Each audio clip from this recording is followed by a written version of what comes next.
In a powerful and unexpected shift, former soldiers from the United States military are stepping forward, not to support war, but to oppose it. These are not ordinary activists.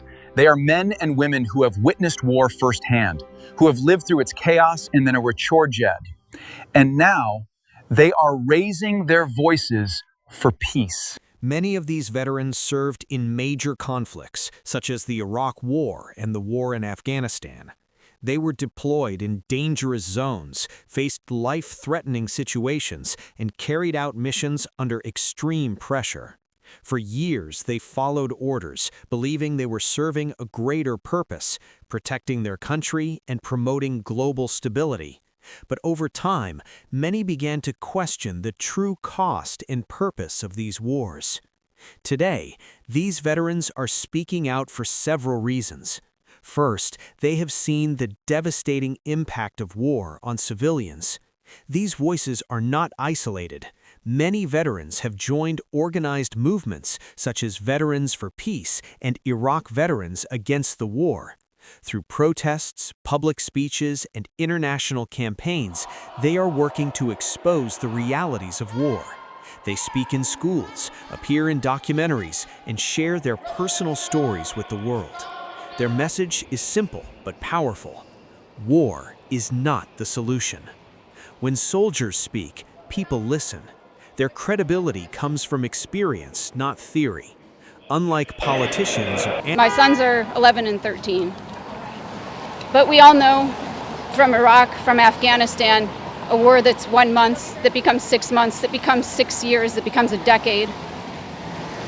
I can see where this is going. We heard the same promises and the same excuses and reasoning for the Iraq war that we're hearing today. And they're shifting constantly to justify our presence in the Middle East.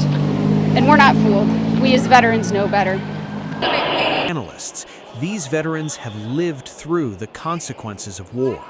Their testimonies often change public perception. They challenge narratives and encourage critical thinking.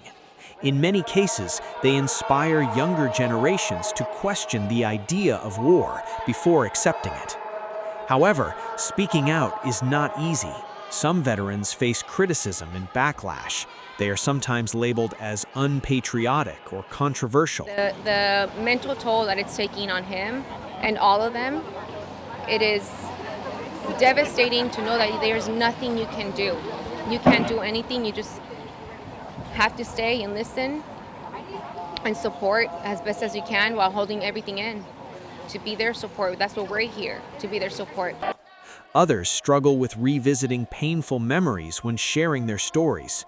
Yet despite these challenges, they continue to speak because they believe silence would be worse. The sight of former soldiers standing against war is both powerful and thought-provoking. It forces us to ask difficult questions.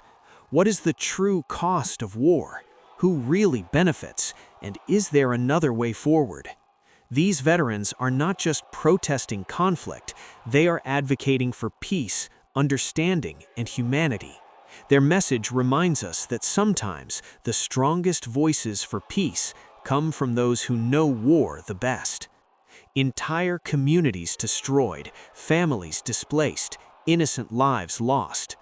Second, they themselves have suffered deeply. Many veterans struggle with trauma, including PTSD, anxiety, and depression. They return home, but the war does not leave them. Third, they question the motives behind wars. Some believe that political agendas and economic interests often outweigh human lives. As one veteran said, "We were told we were fighting for freedom, but what we saw on the ground told a very different story." In the end, their journey is not just about opposing war. It's about redefining what it truly means to serve.